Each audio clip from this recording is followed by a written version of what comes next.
Dalam gelapnya Pati, sebuah dinasti berkuasa bukan karena karisma, tapi karena tumbal. Kekuasaan keluarga Susetyo adalah perjanjian berdarah dengan iblis Cokronogo. Namun, seorang santri alim muncul, membawa cahaya yang mengancam kegelapan. Malam pemilu, ritual terakhir dimulai. Tapi yang datang bukanlah kemenangan, melainkan kehancuran yang tak terbayangkan. Pati, sebuah kabupaten yang subur di pesisir utara Jawa, seringkali disebut sebagai kota padi, karena hamparan sawahnya yang menghijau luas. Namun, di balik ketenangan pedesaannya, kota ini menyimpan sebuah sejarah panjang yang terukir dalam setiap sudutnya, dan tak bisa dilepaskan dari bayang-bayang satu nama, Susetyo. Selama puluhan tahun, bahkan bisa dibilang berabad-abad jika menilik jejak silsilah mereka, keluarga Susetyo seolah-olah ditakdirkan untuk memimpin Pati. Dari era kakek buyut yang pertama kali menjabat, kemudian turun ke anak, cucu, hingga kini giliran Sudiro Susetyo yang bersiap mengklaim tahta politik. Kekuasaan mereka bukan hanya sekadar posisi, melainkan sebuah dinasti yang terpatri dalam benak setiap warga, sebuah warisan yang tak pernah putus. Rumah besar keluarga Susetyo berdiri megah di pusat kota, sebuah bangunan kolonial yang dipugar dengan sentuhan modern namun tetap memancarkan aura kebangsawanannya. Pagar tinggi mengelilingi pekarangan luas yang asri, seolah menjadi benteng yang memisahkan mereka dari keramaian dan hiruk-pikuk kehidupan warga biasa. Di dalamnya, kemewahan terpampang nyata. Perabot antik berukir tangan, lampu kristal gemerlap, dan lukisan-lukisan mahal yang menghiasi dinding.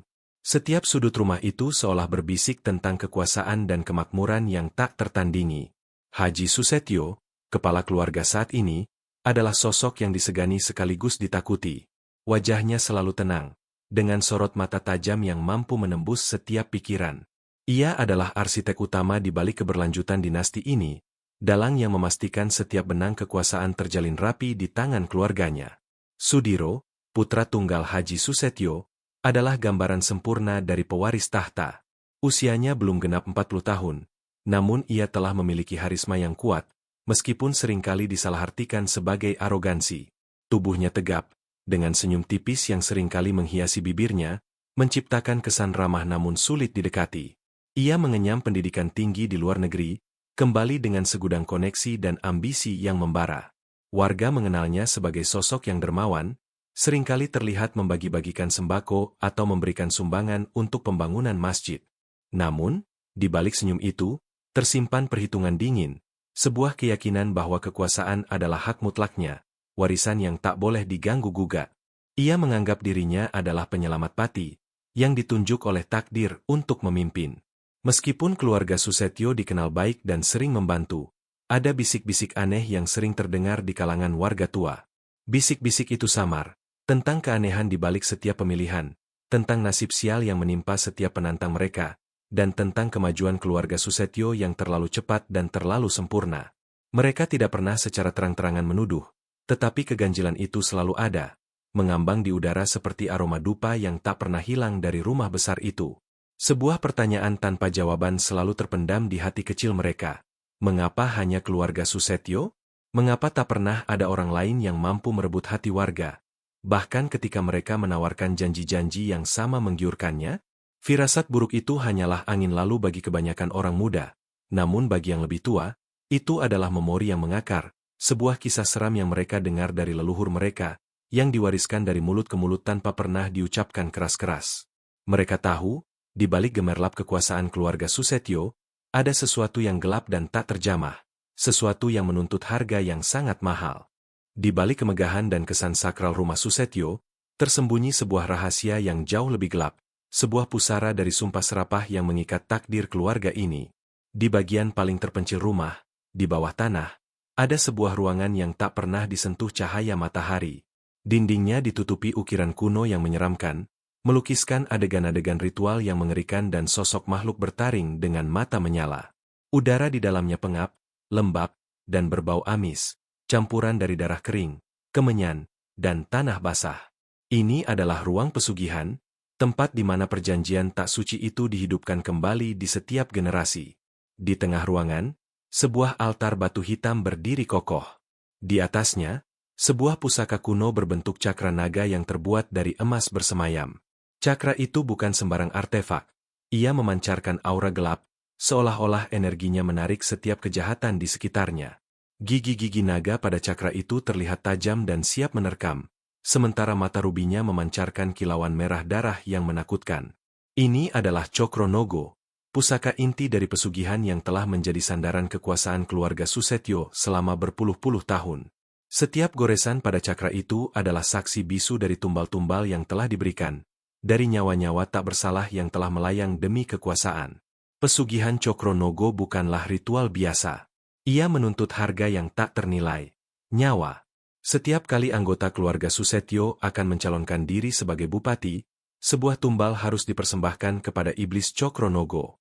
Tumbal itu bukan sembarang orang, melainkan salah satu anggota keluarga dari pesaing calon bupati. Konon, darah dan arwah tumbal itulah yang menghidupkan kekuatan gaib pusaka, memancarkan energi hipnotis yang mengikat batin warga Pati. Mereka tidak lagi memilih dengan akal sehat, melainkan dengan paksaan gaib, seolah ada suara tak terlihat yang membisikkan nama Susetyo di setiap bilik suara. Kekuatan sihir itu begitu halus, begitu menyelinap, sehingga tak seorang pun yang menyadari bahwa pilihan mereka bukanlah atas kehendak bebas, melainkan hasil dari sebuah perjanjian berdarah. Sejarah keluarga Susetyo penuh dengan kisah-kisah tragis pesaing mereka. Ada seorang saudagar kaya yang tiba-tiba meninggal dalam kecelakaan aneh, hanya beberapa hari sebelum pemilihan. Putranya yang masih kecil, tiba-tiba ditemukan tak bernyawa di sumur belakang rumahnya tanpa sebab yang jelas. Seorang guru spiritual yang berani menantang popularitas keluarga Susetyo, tiba-tiba kehilangan putrinya yang cerdas karena sakit mendadak yang tak bisa dijelaskan oleh dokter. Setiap kali ada seorang Susetyo yang naik tahta, ada saja keluarga pesaing yang tertimpa musibah. Polisi selalu menyimpulkan sebagai kecelakaan atau musibah tak terduga. Namun bagi warga yang lebih tua, itu adalah pola yang mengerikan, sebuah bukti tak terbantahkan dari keganasan Cokronogo. Kisah-kisah ini menjadi legenda gelap di Pati, diturunkan secara bisik-bisik, menjadi pengingat tentang bahaya menantang keluarga yang seolah tak tersentuh oleh hukum manusia. Haji Susetyo dan Sudiro sangat memahami konsekuensi dari perjanjian ini. Mereka tahu harga yang harus dibayar, namun kekuasaan dan kemewahan yang mereka nikmati terasa sepadan. Bagi mereka, tumbal itu hanyalah alat, sebuah harga yang kecil untuk mengukuhkan dominasi dinasti mereka. Mereka terbiasa dengan kegelapan ini, terbiasa dengan suara-suara bisikan dari iblis Cokronogo yang selalu meminta lebih. Rasa kemanusiaan mereka telah lama terkikis, digantikan oleh ambisi buta dan kepercayaan teguh pada kekuatan gaib yang mereka miliki. Bagi Sudiro, ini bukan hanya tradisi, melainkan takdir yang telah digariskan, sebuah jalur kekuasaan yang tak boleh ia lepaskan dari genggamannya. Ia adalah pewaris sah dari kegelapan ini, dan ia siap melakukan apapun untuk mempertahankannya. Suara-suara riuh persiapan pemilu mulai meramaikan Pati. Spanduk-spanduk berukuran raksasa dengan wajah Sudiro Susetyo yang tersenyum karismatik terpampang di setiap persimpangan jalan, seolah-olah ia sudah menjadi bupati bahkan sebelum pemilihan dimulai. Tagline kampanyenya, Pati Jaya bersama Sudiro, terasa begitu familiar di telinga warga, menggemakan slogan-slogan serupa yang digunakan oleh para pendahulunya. Konvoi mobil mewah berhiaskan bendera partai melaju santai, mengiringi iring-iringan relawan yang bersemangat menyanyikan yel-yel dukungan. Udara dipenuhi dengan janji-janji manis tentang kemajuan dan kesejahteraan, sebuah simfoni harapan yang selalu dibunyikan menjelang pesta demokrasi. Bagi Sudiro, semua ini adalah formalitas belaka. Ia sudah terbiasa dengan euforia kemenangan yang akan datang, seolah takdir telah tertulis dan tak bisa diubah. Di kantor pusat kampanyenya yang modern dan mewah, Sudiro duduk santai di balik meja kerjanya yang luas. Ia memeriksa laporan survei yang menunjukkan angka-angka fantastis, jauh di atas semua pesaingnya yang lain. Rasa percaya diri mengalir deras dalam dirinya, bercampur dengan sedikit keangkuhan. Pati ini milik Susetyo, bisiknya pada dirinya sendiri. Matanya menyapu pandangan kota dari jendela tinggi ruangannya. Dan akan selalu begitu. Ia yakin, kekuatan warisan keluarganya, dibumbui sedikit dengan strategi kampanye modern, sudah lebih dari cukup untuk memastikan kemenangan mutlak. Tidak ada yang bisa menggoyahkan posisi mereka. Haji Susetyo, yang duduk di sofa kulit di seberangnya, mengangguk pelan. Angka itu memang meyakinkan, "Nak," katanya dengan suara berat. Tapi jangan pernah meremehkan kekuatan lawan. Meski terlihat kecil, mereka bisa menjadi duri dalam daging jika kita lengah. Mata Haji Susetio menatap tajam. Ada sedikit kerutan di dahinya yang biasanya tenang.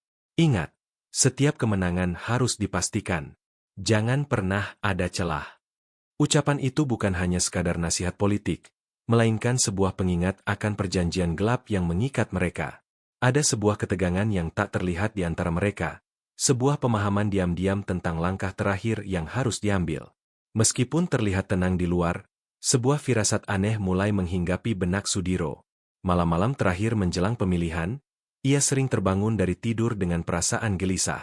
Mimpi buruk mulai menghantuinya, tentang bayangan-bayangan gelap yang mencoba meraihnya, tentang suara-suara aneh yang membisikkan ancaman.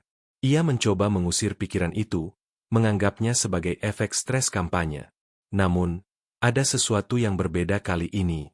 Energi negatif yang biasanya terasa nyaman dan mendukungnya, kini terasa lebih berat, seolah Allah menolak keberadaan mereka. Beberapa kali ia mendengar cerita dari pengawal pribadinya tentang kejadian-kejadian tak wajar di dekat rumah, suara rintihan di tengah malam, bayangan melintas di pagar tinggi, atau bau busuk yang tiba-tiba menyeruak tanpa sumber yang jelas.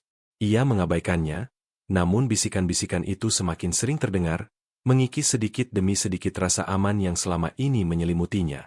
Ini bukan sekadar pemilu biasa.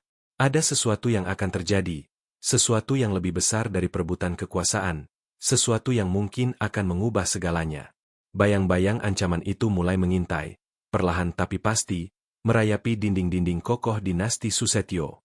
Di tengah gemuruh kampanye Sudiro Susetio, sebuah nama baru mulai bergema, perlahan namun pasti meresap ke telinga warga Pati, Jamaluddin. Ia bukanlah politisi karismatik dengan latar belakang keluarga terpandang, bukan pula seorang pengusaha kaya raya yang mampu menggelar kampanye mewah. Jamaluddin hanyalah seorang santri, pemuda sederhana yang baru kembali ke kampung halamannya setelah bertahun-tahun menimba ilmu agama di salah satu pesantren terkemuka di Banyuwangi. Kepulangannya disambut hangat oleh keluarga dan beberapa tetangga dekat. Namun tak ada yang menyangka bahwa kepulangannya akan membawa perubahan besar bagi Pati. Jamaluddin memiliki aura yang tenang dan menyejukkan. Wajahnya selalu dihiasi senyum tulus, dan matanya memancarkan kedalaman spiritual yang jarang ditemukan pada pemuda seusianya. Ia adalah pribadi yang ramah, rendah hati, dan mudah bergaul, seringkali terlihat membantu warga di sawah atau mengajar mengaji anak-anak di musala kampung. Pakaiannya sederhana, sarung dan baju koko, jauh dari kesan glamor dunia politik. Namun, dari setiap lisannya yang santun, tersimpan kebijaksanaan dan ketulusan hati yang memukau. Ia tidak datang dengan janji-janji muluk, melainkan dengan keprihatinan yang mendalam terhadap kondisi tanah kelahirannya. Setelah sekian lama di perantauan, Jamaluddin menyaksikan dengan mata kepalanya sendiri bagaimana Pati, di bawah kepemimpinan keluarga Susetio, seolah jalan di tempat. Infrastruktur yang lamban, kemiskinan yang merajalela di beberapa sudut desa, dan sikap semena-mena para pejabat yang berafiliasi dengan kekuasaan Susetio, membuat hatinya teriris. Ia mendengar keluhan warga, melihat langsung penderitaan mereka, dan merasakan kekecewaan yang terpendam. Pati ini seharusnya lebih baik, gumamnya suatu malam saat merenung di tepi sawah, memandangi bintang-bintang. Tekadnya semakin bulat. Ia merasa terpanggil, bukan oleh ambisi kekuasaan, melainkan oleh suara hati yang tulus untuk mengabdi dan memperbaiki nasib masyarakat. Keputusannya untuk mencalonkan diri sebagai bupati, mulanya disambut dengan tawa dan cibiran dari beberapa pihak. Seorang santri? Melawan dinasti Susetio? Itu bunuh diri, kata sebagian orang. Namun, Jamaluddin tak gentar.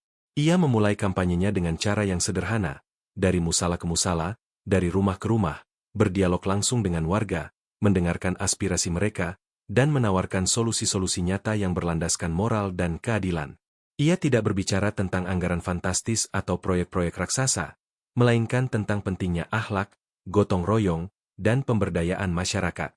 Lambat laun, simpati warga mulai tumbuh. Mereka yang awalnya apatis, kini mulai melihat harapan pada sosok Jamaluddin. Kesederhanaan, ketulusan, dan kejujurannya memancarkan cahaya yang berbeda, kontras dengan kemewahan dan janji-janji hampa yang selama ini mereka dengar. Ceramah-ceramah Jamaluddin di musala selalu dipenuhi jamaah, bukan hanya karena ilmu agamanya yang mendalam, tetapi karena ia selalu mengaitkan nilai-nilai keagamaan dengan masalah-masalah sosial yang dihadapi masyarakat. Ia berbicara tentang korupsi, tentang pentingnya pemimpin yang amanah, dan tentang keadilan yang harus ditegakkan. Tanpa disadari, Jamaluddin telah menabur benih-benih perubahan di hati masyarakat Pati, benih-benih yang perlahan mulai tumbuh dan mengancam akar-akar gelap kekuasaan Susetyo. Kabar tentang kemunculan Jamaluddin, si santri penantang, mulai sampai ke telinga Sudiro Susetyo. Awalnya, ia hanya menanggapi dengan senyum sinis. Seorang santri? Apa yang bisa dia lakukan? Gumamnya pada sang ayah. Bagi Sudiro, pesaing seperti Jamaluddin hanyalah kerikil kecil yang akan dengan mudah disingkirkan. Pengalaman pemilu-pemilu sebelumnya telah mengajarinya bahwa popularitas semu semacam itu akan segera memudar di hadapan kekuatan uang dan jaringan politik yang ia miliki. Ia merasa di atas angin, yakin bahwa pesugihan Cokronogo akan kembali bekerja seperti biasa, menghipnotis warga untuk memilihnya. Namun, riak-riak kecil mulai terasa. Di beberapa desa pelosok yang biasanya pasif, kini mulai terdengar gaung nama Jamaluddin. Para relawan Sudiro melaporkan bahwa sambutan warga tidak sehangat biasanya. Bahkan beberapa di antaranya terang-terangan mengatakan telah terkesan dengan ceramah-ceramah Jamaluddin. Sebuah video pendek Jamaluddin yang sedang membantu seorang petani miskin memperbaiki atap rumahnya, tiba-tiba viral di media sosial lokal, mendapatkan ribuan tanggapan positif. Wajah Sudiro mulai mengeras. Ini bukan sekadar kerikil. Ini adalah sebuah gelombang kecil yang berpotensi menjadi tsunami. Pertemuan tak langsung antara Sudiro dan Jamaluddin terjadi di sebuah acara dialog publik yang diselenggarakan oleh KPU. Sudiro datang dengan rombongan besar, pakaian necis, dan senyum penuh percaya diri. Jamaluddin datang sendirian, hanya ditemani beberapa santri senior dari desanya, mengenakan baju koko putih bersih dan peci. Ketika Jamaluddin menyampaikan visi misinya dengan lugas, tenang, dan penuh kejujuran, sorot mata Sudiro tak lepas dari panggung. Ia mencoba mencari celah, kelemahan, atau kekurangan pada diri Jamaluddin, namun ia tidak menemukannya. Yang ia lihat hanyalah ketulusan yang memancar, sebuah kekuatan yang tak bisa ia pahami. Aura yang dipancarkan Jamaluddin terasa begitu murni, seolah mampu menembus setiap dinding kepalsuan. Dia memiliki sesuatu yang berbeda. Nak, bisik Haji Susetyo di samping Sudiro. Matanya menyipit mengamati Jamaluddin. Energinya terlalu bersih. Ini bisa menjadi masalah. Sudiro mendengus. Omong kosong. Ayah, rakyat hanya butuh pemimpin yang bisa memberikan kesejahteraan, bukan ceramah agama. Namun, jauh di dalam hatinya, ia merasakan sebuah kecemasan yang perlahan merayapi. Jamaluddin tidak mudah dikendalikan seperti pesaing-pesaing sebelumnya. Ada sesuatu dalam dirinya yang membuatnya merasa tidak nyaman, sebuah kekuatan yang tak bisa ia beli atau musnahkan dengan uang. Konflik politik memanas. Kampanye hitam mulai dilancarkan oleh tim sukses Sudiro, mencoba menjatuhkan Jamaluddin dengan isu-isu tak berdasar. Namun, anehnya, setiap serangan yang dilancarkan justru berbalik memperkuat posisi Jamaluddin. Warga semakin bersimpati, melihat Jamaluddin sebagai korban dari permainan kotor kekuasaan. Kejanggalan-kejanggalan kecil mulai muncul di sekitar kampanye Sudiro. Mikrofon sering mati mendadak saat ia berpidato, proyektor tak berfungsi, atau spanduk-spanduk kampanyenya tiba-tiba sobek atau hilang tanpa jejak di tengah malam. Semua ini terasa seperti pertanda, bisikan alam bahwa sesuatu yang besar akan terjadi. Sudiro mulai merasa terpojok. Hipnotis gaib yang selama ini menjadi andalan keluarganya, seolah mulai kehilangan cengkeramannya di hadapan cahaya tulus yang dipancarkan Jamaluddin. Ini adalah riak pertama dari badai yang akan datang, sebuah peringatan bahwa takdir Pati mungkin akan segera berubah. Hasil survei terbaru tiba di meja Sudiro, dan kali ini, senyum arogannya benar-benar lenyap. Angka-angka yang terpampang di lembar kertas itu adalah mimpi buruknya. Elektabilitas Jamaluddin melonjak tajam, bahkan di beberapa wilayah, ia sudah melampaui Sudiro. Ini belum pernah terjadi dalam sejarah dinasti Susetyo. Ayahnya, Haji Susetyo, memandanginya dengan tatapan tajam, tanpa ekspresi, namun Sudiro bisa merasakan kemarahan yang mendidih di balik ketenangan itu. Apa yang terjadi, Sudiro? Suara Haji Susetyo terdengar berat, penuh tekanan. Kita sudah mengalirkan dana miliaran, mengerahkan semua jaringan, dan bahkan kekuatan itu sudah bekerja. Tapi mengapa dia bisa melampauimu? Sudiro hanya bisa menunduk. Ia tak punya jawaban. Setiap usaha untuk menjatuhkan Jamaluddin justru berbalik arah, dan kekuatan hipnotis Cokronogo yang seharusnya bekerja secara otomatis, kini seolah-olah tumpul. Aura tulus Jamaluddin seperti benteng tak terlihat yang memblokir setiap energi jahat. Tekanan semakin memuncak. Keluarga Susetyo, yang terbiasa hidup dalam kemapanan dan kekuasaan absolut, kini merasakan ancaman nyata. Mereka takut akan kehilangan segalanya. Kekayaan, pengaruh, dan yang terpenting, kehormatan keluarga yang telah mereka bangun selama berabad-abad di atas pondasi gelap. Wajah Ibu Sudiro, yang biasanya ceria dan ramah, kini terlihat pucat dan tegang. Ia khawatir akan masa depan putranya, dan juga masa depan keluarga mereka. Ketegangan di rumah besar itu begitu pekat, seolah ada bom waktu yang siap meledak kapan saja. Hanya ada satu cara, kata Haji Susetyo akhirnya, suaranya pelan namun penuh penekanan. Kita harus melakukan ritual penumbalan. Dan kali ini, targetnya adalah Jamaluddin. Sudiro terkesiap. Menumbalkan seorang santri alim seperti Jamaluddin adalah risiko besar. Ia tahu bahwa energi kebaikan yang dimiliki Jamaluddin jauh lebih kuat dari pesaing-pesaing sebelumnya. Namun, tidak ada pilihan lain. Rasa takut akan kegagalan jauh lebih besar daripada keraguan. Dalam keputusasaan, Sudiro mengangguk setuju. Ia merasa terpojok, terhimpit antara kegagalan dan risiko yang mengerikan. Ayah, apakah ini akan berhasil? Tanyanya. Suaranya sedikit bergetar. Haji Susetyo menatapnya dingin. Kita tidak punya pilihan lain. Nak, ini adalah satu-satunya jalan untuk mempertahankan apa yang telah kita bangun. Sebuah keputusan tragis telah dibuat. Untuk mempertahankan kekuasaan yang telah ternoda, mereka siap menumpahkan darah lagi, bahkan darah seorang hamba Tuhan. Malam menjelang pemilihan, ketika semua orang Pati tertidur lelap, Sudiro akan melakukan ritual tergelap dalam hidupnya, sebuah pertaruhan terakhir yang akan menentukan takdir Pati, dan juga takdir keluarga Susetyo. Desperasi telah mendorong mereka ke jurang yang paling dalam, dan tak ada jalan untuk kembali. Malam itu, Pati diselimuti keheningan yang mencekam. Angin berdesir pelan, membawa bisikan-bisikan aneh yang tak terjemahkan. Di rumah besar keluarga Susetyo, suasana tegang terasa begitu pekat. Haji Susetyo, Ibu Sudiro, dan Sudiro sendiri, semuanya mengenakan pakaian serba hitam, bergerak menuju ruang rahasia di bawah tanah. Lampu-lampu di rumah sengaja dimatikan, hanya menyisakan kegelapan yang pekat, seolah menyembunyikan kejahatan yang akan mereka lakukan. Langkah kaki mereka terdengar berat, menggema di koridor yang kosong, membawa beban dari keputusan mengerikan yang telah mereka ambil.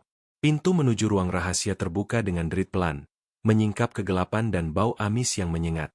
Di dalamnya, altar batu hitam dengan cakra naga emas di atasnya tampak lebih menyeramkan dari biasanya. Lilin-lilin hitam diletakkan di sekeliling altar, menyala dengan nyala api yang goyah, menciptakan bayangan-bayangan menari di dinding yang penuh ukiran seram.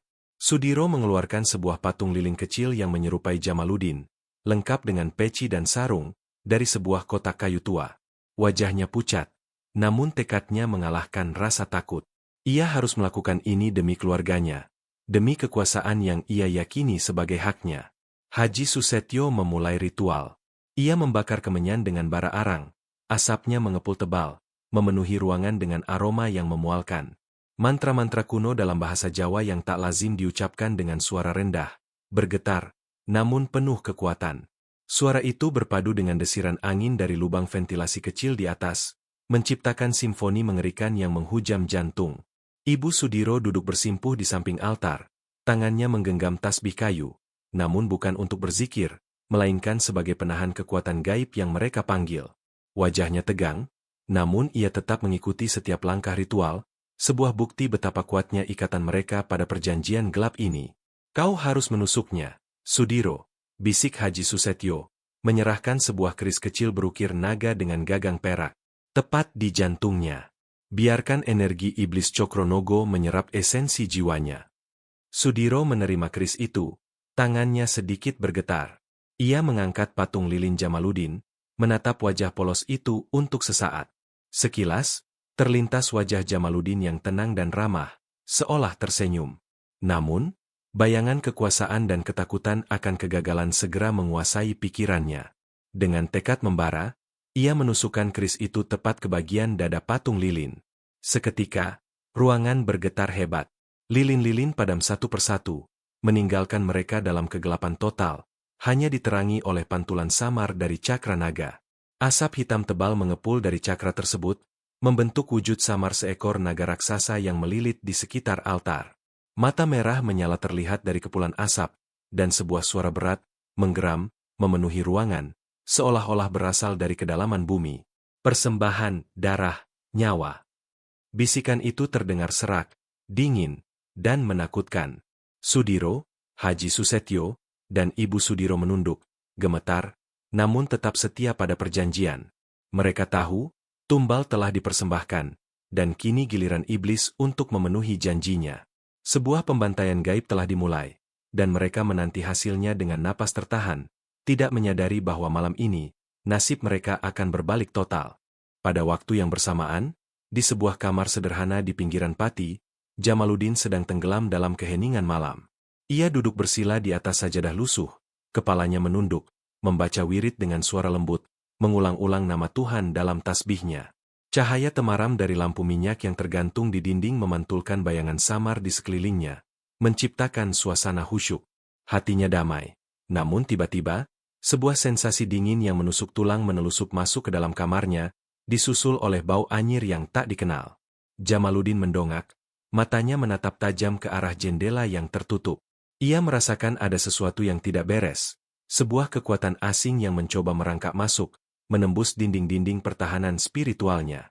Hawa dingin itu semakin pekat, seolah ribuan jarum tak kasat mata menusuk-nusuk kulitnya. Sebuah bayangan hitam samar melintas di ambang pintu, mencoba merayapi masuk, namun terhalang oleh aura kebaikan yang terpancar dari Jamaluddin. Astagfirullahaladzim.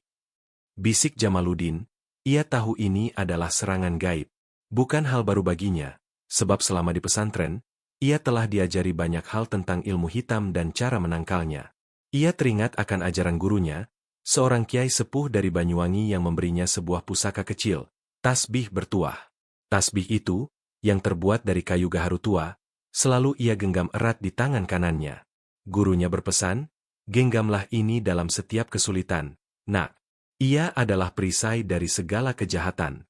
Tanpa ragu, Jamaluddin menggenggam erat tasbih itu. Jemarinya memutar butiran-butiran tasbih, dan ia mulai membaca ayat-ayat suci Al-Quran dengan suara yang lebih keras, lebih mantap, memenuhi ruangan dengan vibrasi positif. Setiap kata yang diucapkannya terasa seperti gelombang energi, memecah hawa dingin dan kegelapan yang mencoba menyelimutinya. Dari tasbih itu, muncullah cahaya putih yang terang benderang, memancar kuat, membentuk perisai gaib di sekeliling tubuh Jamaluddin.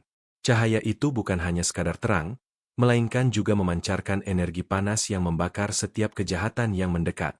Di saat yang sama, di ruang rahasia keluarga Susetyo, cakra naga emas di atas altar tiba-tiba bergetar hebat. Getaran itu bukan lagi getaran kekuatan, melainkan getaran amarah. Asap hitam yang mengepul dari cakra itu tiba-tiba tersedot kembali, seolah ada kekuatan tak terlihat yang menariknya. Iblis Cokronogo, yang wujudnya baru saja terbentuk sempurna, tiba-tiba meraung kesakitan. Mata merah menyalanya membelalak, menatap tajam ke arah patung lilin Jamaluddin yang masih tertancap keris. Energi kejahatan yang mereka kirimkan telah terpental, kembali dengan kekuatan berlipat ganda, menghantam mereka sendiri. Gagal. Kau gagal, Sudiro. Suara iblis itu menggema, bukan lagi bisikan serak, melainkan raungan amarah yang memekakan telinga, mengguncang seluruh ruangan. Dia terlalu kuat. Perlindungan dari tasbihnya menghancurkan kekuatanku. Perjanjian kita, kau melanggarnya. Iblis Cokronogo, yang selama ini patuh pada setiap perintah, kini murka. Patung lilin Jamaluddin terbakar menjadi abu, dan energi iblis yang seharusnya merasuk ke dalam tubuh Jamaluddin, kini berbalik arah, mencari tumbal baru yang tak terduga. Sebuah perisai suci telah mematahkan kutukan, dan kini, iblis yang marah akan menuntut harga yang jauh lebih mahal dari yang mereka bayangkan. Malam itu, di Pati, dua kekuatan besar telah bertabrakan, dan takdir telah memihak kepada kebenaran. Raungan iblis Cokronogo masih menggema di ruang rahasia, memekakan telinga dan mengoyak batin. Udara dipenuhi dengan bau belerang yang menyengat dan energi negatif yang memuakkan. Sudiro, Haji Susetyo, dan Ibu Sudiro terperangah, terpaku di tempat. Ketakutan yang selama ini mereka rasakan saat berhadapan dengan iblis, kini berlipat ganda. Ini adalah amarah sejati dari makhluk gaib yang telah mereka gunakan sebagai alat. Mata merah iblis itu beralih dari patung lilin yang telah menjadi abu, langsung tertuju pada Haji Susetyo dan istrinya. Kalian melanggar perjanjian. Tumbal gagal. Kalian akan membayar harganya. Suara itu menggelegar, lebih menakutkan dari petir di tengah badai. Sebelum Haji Susetyo sempat bereaksi, sebuah tangan besar, hitam, dan bertaring, tiba-tiba keluar dari asap tebal di belakang altar. Tangan itu mencengkeram leher Haji Susetyo dengan kuat, mengangkat tubuhnya ke udara seolah tak berbobot. Haji Susetyo berteriak kesakitan, matanya melotot, mencoba meronta. Namun cengkeraman iblis itu terlalu kuat. Tubuhnya mulai membengkak secara tidak wajar, kulitnya menghitam dengan cepat, dan urat-urat di lehernya menonjol seperti akar-akar pohon tua. Darah mulai merembes dari setiap pori-pori kulitnya, menciptakan pemandangan yang mengerikan. Ibu Sudiro menjerit histeris, mencoba meraih suaminya. Namun tangannya hanya mengenai udara hampa. Ia hanya bisa menyaksikan dengan mata kepala sendiri bagaimana suaminya menderita. Iblis itu tidak berhenti di situ. Dengan gerakan cepat dan brutal, ia melampiaskan kemarahannya pada Ibu Sudiro. Sebuah bayangan hitam lain melesat dari asap, melilit tubuh Ibu Sudiro. Tubuhnya juga mulai membengkak, kulitnya pecah-pecah, dan matanya membelalak, seolah ingin keluar dari rongganya. Rintihan kesakitan yang tak tertahankan keluar dari bibirnya yang membiru. Sudiro hanya bisa berdiri terpaku, terkejut, tubuhnya menggigil hebat. Ia ingin berteriak, ingin menolong. Namun suaranya tercekat di tenggorokan. Ini adalah pemandangan paling mengerikan yang pernah ia saksikan seumur hidupnya. Orang tuanya, yang selalu ia banggakan, yang selalu ia jadikan panutan dalam kekuasaan, kini hancur di depan matanya sendiri oleh makhluk yang mereka sembah. Dalam hitungan detik, tubuh Haji Susetyo meledak, menjadi gumpalan daging dan darah yang menyembur ke segala arah, menodai dinding-dinding yang sebelumnya penuh ukiran seram dengan noda merah pekat. Abu-abu hitam dan bau gosong memenuhi ruangan. Beberapa saat kemudian, nasib serupa menimpa Ibu Sudiro. Dengan suara gemuruh, tubuhnya juga hancur berkeping-keping, meninggalkan genangan darah dan sisa-sisa organ yang menjijikan. Ruangan itu kini menjadi neraka pribadi Sudiro, tempat di mana kekuasaan yang ia impikan telah memakan balik orang-orang yang paling ia cintai. Iblis Cokronogo, kini dalam wujud naga raksasa yang tampak lebih mengerikan, menatap Sudiro dengan mata menyala. Kau adalah sisa dari perjanjian yang gagal, suara iblis itu menggeram. Aku tidak akan merenggut nyawamu. Biarkan kau hidup, merasakan penyesalan dan kegilaan. Biarkan kau menjadi contoh bagi siapapun yang berani melanggar janjiku. Setelah mengucapkan kata-kata itu, iblis Cokronogo menghilang dalam kepulan asap hitam, meninggalkan Sudiro seorang diri di tengah genangan darah dan kehancuran. Pemandangan itu, dan suara amarah iblis yang masih terngiang, akan menjadi hukuman terberat bagi Sudiro, lebih kejam dari kematian itu sendiri. Harga sebuah perjanjian telah dibayar dengan sangat mahal. Sudiro Susetyo terhuyung-huyung keluar dari ruang rahasia itu. Pakaiannya lusuh, berlumuran darah dan potongan-potongan daging orang tuanya. Matanya kosong, memutih, dengan pandangan yang tak fokus. Rambutnya acak-acakan, dan air liur menetes dari sudut bibirnya. Ia mulai tertawa, tawa yang parau dan tanpa sebab, sesekali diselingi isak tangis yang terdengar menyayat hati. Akalnya telah direnggut, kewarasannya lenyap bersamaan dengan hancurnya orang tuanya di depan mata. Energi kegelapan yang seharusnya melayaninya, kini berbalik menghantamnya, mengubahnya menjadi monster yang hidup.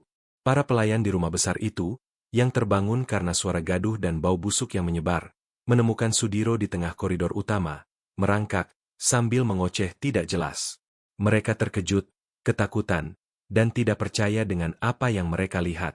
Putra tunggal kebanggaan keluarga Susetyo, pewaris tahta politik Pati, kini telah berubah menjadi mayat hidup yang mengerikan. Berita itu menyebar dengan cepat seperti api liar di seluruh Pati. Rumah besar keluarga Susetyo yang megah, kini diselimuti aura horor dan kengerian. Tak ada lagi tawa, tak ada lagi kemewahan, hanya tangisan ketakutan dan bisikan-bisikan tentang kutukan. Sudiro tidak lagi mengenali siapapun.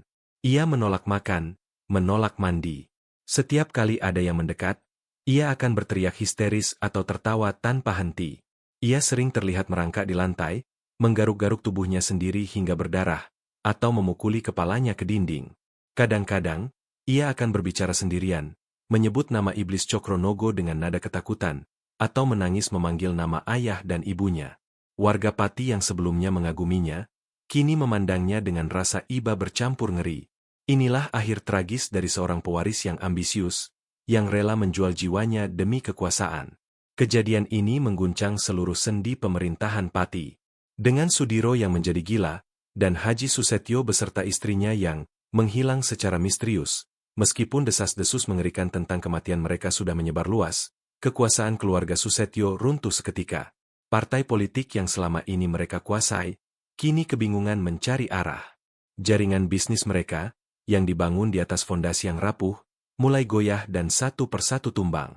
Dinasti yang telah berkuasa selama beberapa generasi, kini berakhir dalam sekejap, ditelan oleh kegelapan yang selama ini mereka pupuk. Pusaka cakra naga di ruang rahasia ditemukan oleh para aparat kepolisian yang datang untuk menyelidiki. Namun, pusaka itu kini hanyalah sebuah artefak kuno biasa, tanpa kekuatan gaib yang mengerikan. Aura gelapnya telah lenyap, digantikan oleh kehampaan. Seolah-olah, iblis Cokronogo telah menarik semua kekuatannya, meninggalkan hanya kehancuran dan kengerian. Sudiro, yang tak lagi sadar akan sekelilingnya, akhirnya dibawa ke rumah sakit jiwa. Kondisinya sangat memprihatinkan. Ia terus berteriak dan meronta, hidup dalam dunianya sendiri yang penuh dengan bayang-bayang kengerian. Akhir dari sang pewaris ini adalah sebuah tragedi yang tak terlupakan, sebuah kisah pilu tentang bagaimana ambisi buta dan perjanjian gelap dapat menghancurkan segalanya, meninggalkan puing-puing penyesalan dan kegilaan yang tak tersembuhkan. Kabar tentang runtuhnya dinasti Susetyo menyebar dengan cepat ke seluruh pelosok Pati, bahkan hingga ke telinga para politisi di tingkat provinsi dan nasional. Sebagian besar warga merasa campur aduk antara terkejut, takut, dan lega. Ada semacam beban berat yang terangkat dari pundak mereka, meskipun mereka tidak sepenuhnya mengerti apa yang sebenarnya terjadi pada keluarga Susetyo. Kisah-kisah mengerikan tentang ritual gelap dan amarah iblis mulai beredar luas, menjadi legenda urban yang diceritakan dari mulut ke mulut, mengukuhkan keyakinan bahwa kekuatan sejati tidak dapat dibangun di atas fondasi kejahatan. Hari pemilihan tiba. Suasana terasa berbeda dari pemilu-pemilu sebelumnya. Tidak ada lagi euforia berlebihan atau konvo mewah yang memekakan telinga. Masyarakat datang ke tempat pemungutan suara dengan tenang, namun dengan sebuah harapan baru di mata mereka. Tanpa bayang-bayang keluarga Susetyo yang selama ini menghipnotis, warga Pati kini dapat memilih dengan hati nurani yang bersih, tanpa paksaan atau bisikan gaib. Nama Jamaluddin, si santri alim, kini terpampang jelas di surat suara, bukan sebagai pesaing yang diremehkan, melainkan sebagai satu-satunya harapan yang tersisa. Hasil perhitungan suara tak terbantahkan. Jamaluddin memenangkan pemilihan bupati dengan suara yang sangat telak, jauh melampaui ekspektasi siapapun. Kemenangannya adalah kemenangan yang murni, lahir dari ketulusan hati dan dukungan tulus dari masyarakat yang mendambakan perubahan. Ia tidak perlu uang, tidak perlu kekuasaan warisan, dan yang terpenting, tidak perlu sebuah perjanjian gelap dengan iblis untuk meraih tahta. Yang ia butuhkan hanyalah integritas, kerja keras, dan doa yang tiada henti. Malam itu, Pati merayakan bukan hanya kemenangan politik, melainkan juga kemenangan cahaya atas kegelapan, kemenangan kebaikan atas kejahatan. Jamaluddin memimpin Pati menuju ke arah yang lebih baik. Ia segera berfokus pada pembangunan infrastruktur yang tertunda, meningkatkan kesejahteraan petani, dan memberantas praktik korupsi yang selama ini merajalela di bawah kekuasaan lama. Ia menggalakkan program pendidikan agama dan moral, memastikan bahwa generasi muda Pati tumbuh dengan nilai-nilai luhur. Perlahan tapi pasti, Pati mulai bangkit dari keterpurukan. Warga merasakan adanya keadilan, adanya harapan, dan adanya pemimpin yang benar-benar peduli. Senyum tulus Jamaluddin, yang kini menghiasi spanduk-spanduk di Pati, bukan lagi janji kosong, melainkan cerminan dari hati yang ikhlas. Jamaluddin sendiri tidak pernah secara gamblang menceritakan kejadian malam itu kepada siapapun, meskipun ia merasakan adanya sebuah intervensi ilahi. Tasbih bertuah dari gurunya tetap ia simpan erat, menjadi pengingat akan kekuatan spiritual yang melindunginya. Ia selalu percaya bahwa setiap kekuatan jahat akan selalu kalah oleh kekuatan kebaikan, jika dihadapi dengan keyakinan dan ketulusan hati. Ia tidak pernah menyadari secara penuh bagaimana sebuah tasbih sederhana dan keteguhan imannya telah menjadi kunci untuk mematahkan sebuah kutukan turun-temurun, menghancurkan sebuah perjanjian kelam, dan menyelamatkan takdir sebuah kota. Pati akhirnya menemukan fajar baru, sebuah babak baru yang bersih dari bayang-bayang kegelapan, dipimpin oleh seorang hamba Tuhan yang tulus, yang membuktikan bahwa kekuasaan sejati datang dari rahmat dan keadilan, bukan dari darah dan perjanjian dengan iblis. Malam pemilu telah berlalu, membawa fajar baru di Pati. Langit yang biasanya mendung di atas kota, seolah ikut cerah, menyambut babak baru yang penuh harapan. Kisah tragis keluarga Susetyo menjadi bisik-bisik yang tak berani diucapkan keras-keras. Rumah besar mereka kini kosong, terbengkalai, menjadi monumen bisu dari sebuah ambisi yang terlalu jauh melangkah. Sudiro, sang pewaris yang gila, menjadi pengingat nyata bagi siapapun yang berani mengusik batas antara dunia nyata dan dunia gaib. Ia hidup dalam kegilaan yang abadi, terpenjara oleh dosa-dosa leluhurnya dan kegagalan yang tak termaafkan. Di sisi lain, kemenangan Jamaluddin disambut dengan sukacita. Warga Pati akhirnya bisa bernapas lega, seolah terbebas dari jerat tak kasat mata yang selama ini menahan mereka. Mereka melihat pada Jamaluddin bukan hanya seorang bupati, melainkan simbol dari sebuah keadilan yang akhirnya datang. Jamaluddin sendiri, meski meraih kekuasaan tertinggi, tetaplah sosok yang sama. Ia menolak tinggal di rumah dinas yang megah dan memilih untuk tetap berada di rumah sederhananya. Ia tidak pernah memanfaatkan kekuasaannya untuk kepentingan pribadi, melainkan menggunakannya untuk menunaikan janji-janji yang ia buat dengan tulus. Pati mulai bangkit. Proyek-proyek pembangunan yang sebelumnya mandek, kini berjalan dengan lancar. Kesejahteraan rakyat diutamakan, dan suara-suara kecil di pelosok desa akhirnya didengar. Jamaluddin membuktikan bahwa pemimpin sejati tidak membutuhkan kekuatan gaib atau perjanjian gelap. Ia hanya membutuhkan ketulusan hati, integritas, dan keberanian untuk melawan kezaliman. Tasbih peninggalan kiainya selalu ia genggam, bukan sebagai jimat atau pusaka, melainkan sebagai pengingat akan perlindungan Tuhan dan janji yang harus ia jaga. Kisah keluarga Susetyo dan Jamaluddin adalah cerminan dari pertarungan abadi antara kebaikan dan keburuan. Di sini, pesan moralnya sangat jelas dan kuat.